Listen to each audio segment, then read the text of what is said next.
Hello అండి, welcome back to my channel. ఈరోజు ఈ వీడియోలో మనకి మిషన్ తొక్కడం వస్తే చాలండి, ఇలాంటి ఆల్టరేషన్ ఏవైనా సరే మనం ఈజీగా ఇంట్లోనే చేసుకోవచ్చు. అలాంటప్పుడు ఇగోండి ఇలాంటి స్ట్రాప్ వచ్చాయి అనుకోండి, పెద్దవి అంటే లాంగ్ అయిపోద్ది అనమాట వేసుకునేక. ఇలాంటివి కూడా మనం సైజ్ చేసుకోవచ్చు. ఎలాగంటే మనం ముందుగా మెజర్మెంట్ తీసుకోవాలి.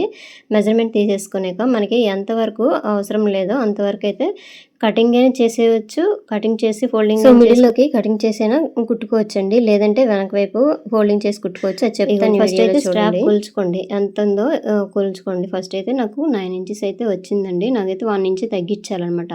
ఇది కూడా బ్యాక్ సైడ్ తగ్గించాలండి, ఫ్రంట్ వైపు అయితే తగ్గించకూడదు. ఇప్పుడు ఫోల్డింగ్ చేసి చూపిస్తున్నాను కదా, ఈ విధంగా స్టిచ్ చేసుకోవాలి. అయితే ఈ స్టిచ్చింగ్ చేసినప్పుడు క్లాత్ అయితే కొంచెం ఎక్కువ ఇంకా వెనక వైపు కనిపిస్తుంది, అది కూడా మనము స్టిచ్చింగ్ చేసుకోవాలి. అది ఎలాగనేది అయితే వీడియోలో చెప్తాను. అయితే వీడియో చివరి వరకు చూడండి ఫ్రెండ్స్. వీడియో నచ్చితే లైక్ చేయండి, షేర్ చేయండి, సబ్స్క్రైబ్ చేయండి. చూడండి, ఫ్రంట్ వచ్చేసి ఈ విధంగా ఉందన్నమాట. ఫ్రంట్ వైపు అయితే స్ట్రాప్ అనేది చిన్నగా కనిపిస్తుందండి, బ్యాక్ సైడ్ అయితే బాగా డౌన్కి వచ్చేస్తుంది అనమాట. ఇంచుమించు 9 ఇంచెస్ డౌన్ అనేది వచ్చేసింది. ఇలాంటప్పుడు అంత బాగోదు కదా వేసుకునేటప్పుడు, అందుకని ఆ స్ట్రాప్ అనేది లెంత్ తగ్గించుకోవాలి. సో ఇదైతే ప్రిల్స్ చిన్న చిన్న పెట్టేసి ఇక్కడైతే లేస్ ఇచ్చారండి. ఇది ఆల్టరేషన్ ఎలా చేయాలనేది కూడా సో ఈ వీడియోలో అయితే చూపిస్తానండి. వీడియో అయితే చివరి వరకు చూడండి. ఇగోండి మిగతా ఉంటాయి కదా టాప్స్ అనమాట, ఇవన్నీ ఆన్లైన్లో టాప్స్ అనమాట.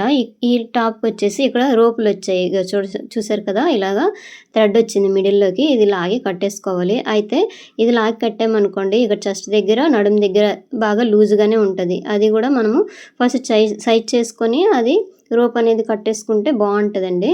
ఇప్పుడు చూపిస్తాను. అంటే ఫస్ట్ అయితే మనం మెజర్మెంట్ తీసేసుకోవాలి. మెజర్మెంట్ తీసేసుకొని ఇలా ఫోల్డింగ్ చేసేసుకోండి. ఫస్ట్ ఇలా ఫోల్డింగ్ చేసేసుకొని మిడిల్లోకి కరెక్ట్గా పెట్టేసుకోండి. చెస్ట్ లూజు నడుము లూజు తీసేసుకోండి, అలాగే ఆర్మ్ లూజ్ కూడా తీసుకోండి. అలాగైతేనే ఫిట్టింగ్ అనేది కరెక్ట్గా కుదురుతుంది. సో ఇలాంటి ఆల్టరేషన్కి పెద్ద నాలెడ్జ్ అవసరం లేదండి. మెజర్మెంట్ తీసేసుకొని ఇలా మార్కింగ్ చేసేసుకొని షేప్ అనేది ఇచ్చేసుకోవాలి. ఇగోండి ఆర్మ్ లూజ్ కూడా తీసేసుకోండి, ఎందుకంటే చెస్ట్ లూజ్ తీసుకొని ఆర్మ్ లూజ్ తీసుకోలేదనుకోండి ఇంకా లూజ్ వచ్చేస్తుంది. అప్పుడు ఈ విధంగా మార్కింగ్ అనేది చేసేసుకోండి. ఫస్ట్ మనం మార్కింగ్ చేసుకున్నాం అనుకోండి, కుట్టేటప్పుడు ఈజీగా ఉంటుంది. అదే మార్కింగ్ మీద కుట్టేసుకోవచ్చు. అలాగే ఫస్ట్ మనం ఇగోండి పై లేయర్కి అయితే మార్కింగ్ చేసాం కదా, అదేవిధంగా కింద లేయర్ కూడా మార్కింగ్ చేసుకోండి. సో వచ్చేసి దీనికి రోప్ ఉంది కదండి, అంటే మధ్యలోనే థ్రెడ్ ఉంది కదా, ఆ థ్రెడ్ మీద అయితే కుట్టు అనేది రాకూడదండి. ఓన్లీ చెస్ట్ దగ్గర నడుము దగ్గర మాత్రమే వేయాలి. ఇది చూడండి, ఈ మోడల్ టాప్ అనేది ఇక్కడ హ్యాండ్స్ వచ్చేసి ఇగోండి పైన ప్రిల్ వచ్చింది, లోపల చిన్న హ్యాండ్ ఇచ్చారు, అది కూడా చాలా డౌన్కి ఇచ్చేసారు. ఇది కూడా ఆర్మ్లో చూసుకోండి, అప్పుడు కుట్టేసుకుంటే సరిపోద్ది. సో ఇప్పుడైతే ఆల్టరేషన్ చేస్తాను చూడండి. ఈ టాప్కి వచ్చేసి హ్యాండ్ అనేది మోడల్ ఇచ్చారండి, అంటే పఫ్ ఇచ్చేసి కిందని కుచ్చిల్లాగా ఇచ్చారనమాట. దానికి వచ్చేసి ఎలాస్టిక్ వేశారు. అయితే కొంచెమే వీళ్ళైతే టైట్ చేయమన్నారు. సో ఇప్పుడు వచ్చేసి ఇగోండి ఇక్కడ ఆర్మ్లో చూసేసుకున్నాను కదా, అలాగే ఇక్కడ నడుము వరకు వచ్చేసి ఈ సైడ్కి ఇలా లాగేయండి. అక్కడట థ్రెడ్ ఉంటుంది కదండి, ఇలా లాగి కట్టేసుకుంటాం కదా, అదైతే ఆ థ్రెడ్ మీద పడకూడదు, అలాగైతే ఇంకా రాదనమాట. సో అప్పుడు ఆ థ్రెడ్ లాగి కట్టుకోవడానికి అవ్వదండి. సో తర్వాత వచ్చేసి ఇగోండి పక్కనే మరొక ఎన్ని మనకు నచ్చితే అన్ని కుట్లు అనేవి వేసేసుకోండి, తీసేసేయండి. స్టార్టింగ్ అయితే ఎలాస్టిక్ మీద కుట్టైన అవసరం లేదండి. సో అయిపోయిందండి ఒక సైడు. రెండో సైడ్ కూడా సేమ్ అంతే. ఇప్పుడు వీడియోలు చూడండి ఈ విధంగా అనమాట.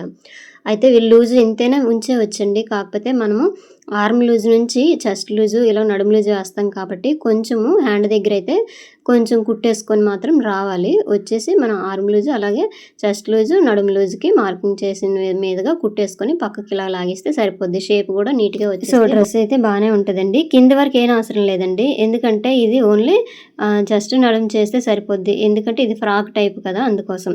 ఇప్పుడు చూడండి, ఇది ఇగో స్ట్రాప్ వచ్చాయి కదా, ఈ స్ట్రాప్ వచ్చేటప్పుడు ఎక్కువ లెంత్ అయింది అనుకోండి, ఇగోండి సేమ్ దారమే వేసేసుకోండి. ఇప్పుడు చూపించాను కదా, ఆ విధంగా సేమ్ దారం వేసుకొని మనకి ఎంతవరకు ఫోల్డింగ్ చేయాలో ముందుగానే మార్కింగ్ చేసేసుకోండి. రెండు ఒకే లెంత్లో ఫోల్డింగ్ చేసేటట్టుగా చూసుకోండి. ఇప్పుడు వీడియోలో చూపిస్తున్నాను కదా, ఈ విధంగా అనమాట. అయితే స్టార్టింగ్ కొంచెం రఫ్ చేసుకోండి, రఫ్ చేసుకొని చివరి వరకు వేసేయండి. ఇగోండి ఇలాగా చూసారు కదా, ఈ విధంగా వేసాను. ఈ క్లాత్ ఉంది కదా వెనక వైపు, ఆ క్లాత్ కూడా ఇంకా బయటికి కనిపించకుండా ఉండాలంటే కొంచెము ఆ క్లాత్ని కూడా కుట్టేసుకోండి. ఇప్పుడు వీడియోలో చూపిస్తున్నట్టుగా ఆ క్లాత్ని కూడా కుట్టేసుకోండి. ఇగోండి మిగతా థ్రెడ్‌లనేవి ఇలా కట్ చేసేయాలి. స్ట్రాప్స్ అనేది కుట్టేటప్పుడు మాత్రం మనం సేమ్ థ్రెడ్ పెట్టేసుకుంటేనే బావుంటదండి. లేకపోతే బాగోదు చూడడానికి గూడాను. అలాగే ఇది గూడా ఫోల్డింగ్ చేస్తాం కదండీ కుట్టేటప్పుడు వెనక సైడ్ మాత్రమే కుట్టేసుకోవాలండి. ఫ్రంట్ వైపు కుట్టకూడదు. అసలు బాగోదనమాట. ఇంక బ్యాక్ సైడ్ అనుకోండి సరిపోద్దనమాట. అడ్జస్ట్ గూడా అయిపోద్ది. ఇగోండి స్ట్రాప్స్ అయితే కరెక్ట్‌గా వచ్చేసాయి. ఈ క్లాత్ ఉంది కదా! ఈ క్లాత్‌ని కొంచెం ఇలాగా స్టిచ్ చేసేయండి. అలాగైతే బయటికి కనిపించకుండా అలా ఉంటదనమాట నీట్‌గా. ఇగో చూసారా? ఈ విధంగా. లేదంటే ఈ స్ట్రాప్స్ మిడిల్‌లోకి షోల్డర్ దగ్గర కట్ చేసుకొనైనా జాయిన్ చేసేసుకోవచ్చండి. కాకపోతే అంత బాగోదనమాట అక్కడ జాయిన్ చేసుకుంటే కటింగ్‌లాగా కనిపిస్తది. అందుకోసం ఆ విధంగా చేసేసుకోండి. సో, అయిపోయిందండి. ఇంకోటి చూడండి ఈ టాప్ అనేది పైన ప్రిల్స్ వచ్చాయి కదా! ఆ ప్రిల్ అనేది పక్కకి తీసేసి ఓన్లీ లోపల చిన్న హ్యాండ్ ఉంది కదండీ! ఆ హ్యాండ్ వరకే ఎంత లూజ్ ఉందో అంతవరకు ఇలాగ స్టిచ్ చేసి సైడ్ వరకు వచ్చేయండి. కిందకొచ్చేసి ఈ ప్రిల్స్ వచ్చాయి కదండీ! ఆ ప్రిల్ మీద అయితే అసలు వేయకూడదనమాట. ఇప్పుడు చూపించాను కదా! ఆ ప్రిల్ దగ్గర అయితే అసల స్టిచ్ అనేది పడకూడదు. సో, అయిపోయిందండి. చూసారు కదా! ఇక ఫైనల్‌గా ఈ విధంగా వస్తదనమాట. ఈ విధంగా మనకి ఎన్నొచ్చినా సరే కుట్టేసుకోవచ్చండి. అయితే ఇగోండి ఇది కోట్ అనమాట. ఈ కోట్ దగ్గర కూడా కొంచెం అంటే టైట్ చేయమన్నారు. ఇగోండి. ఇలాంటి దీనికి పెద్ద అవసరం లేదండి. కొంచెం లూజ్‌గున్నా పర్వాలేదు ఏం కాదు. కరెక్ట్‌గా ఫిట్టింగ్ అనేది రానవసరం లేదు. అందుకోసం మిషన్ తొక్కడం వస్తే చాలనమాట. ఇలాంటివి ఇంట్లోనే ఆల్టరేషన్ అనేది చేసేసుకోవచ్చు. ఇగోండి సైడ్‌కి తీసేయండి. ఇలా కుట్టేసుకొని ఇగోండి ఇలాగా ఈజీగా ఉంటాయండి. డబ్బులు కూడా బానే ఉంటాయి కాబట్టి ఇలాంటివి ఈజీగా ఇంట్లోనే వేసేసుకోవచ్చు. ఇగోండి. ఇలాగా. అయితే 3 కుట్లు వేసుకోండి. అవసరమైతే ఇప్పేసుకోవడానికి. ఇది కూడా సేమ్ ఫస్ట్ హ్యాండ్ లూజ్ ఎంతవరకు ఉందో తీసేసుకోండి. మనకి ఎప్పుడైనా సరే మనం ఆల్టరేషన్ చేసినప్పుడు హ్యాండ్ లూజు, ఆర్మ్ లూజు, అలాగే చెస్ట్ లూజు, నడుము లూజు ఇలాగా మార్కింగ్ చేసేసుకోండి ఫస్ట్. మార్కింగ్ చేసుకొని అదే మార్కింగ్ మీద కుట్టేసుకొని పక్కన ఉన్న క్లాత్ అలా ఉంచేయండి. అయితే ఎక్స్ట్రా మరి ఒక 2 కుట్లనేవి వేసేసుకోండి. అవసరమైతే విప్పేసుకుంటారు కదా! అందుకోసము. ఇగోండి. చూసారు కదా! దీనికి పెద్ద టాలెంట్ అవసరం లేదండి. ఇంక నార్మల్‌గా మిషన్ తొక్కడం వచ్చి మెజర్‌మెంట్ తీసేసుకుంటే సరిపోతదనమాట. ఇగోండి ఇలాగా.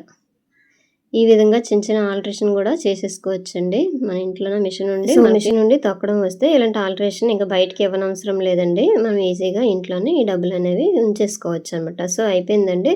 చూసారు కదా! ఇలాగనమాట. ప్రతీదీ కూడా ఈ విధంగా చేసేసుకున్నామనుకోండి బావుంటది. సింపుల్‌గా ఉంటదనమాట. మనకి కూడా ఈజీగా ఉంటది.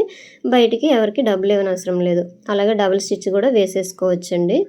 ఇగోండి ఇలాగా. సో, చూసారు కదా! ఇగోండి ఇవన్నీ అయితే ఇప్పుడు స్టిచ్చింగ్ అనేది చేశాను. ఈ విధంగా మనం ఇంట్లోనే మిషన్ నుండి తొక్కడం వస్తే సరిపోద్దండి. మెజర్‌మెంట్ తీసేసుకొని ఆల్టరేషన్ అనేవి ఈజీగా చేసేసుకోవచ్చు. ఇంకా బయట వరకు ఎవరికి కూడా అంతగా ఇవ్వనవసరం లేదు. ఫైనల్‌గా చూసారు కదా! ఇంతేనండి వీడియో. వీడియో నచ్చితే లైక్ చేయండి, షేర్ చేయండి, కామెంట్ చేయండి. ప్లీజ్ సబ్స్క్రైబ్ చేసుకోండి. Thank you for watching.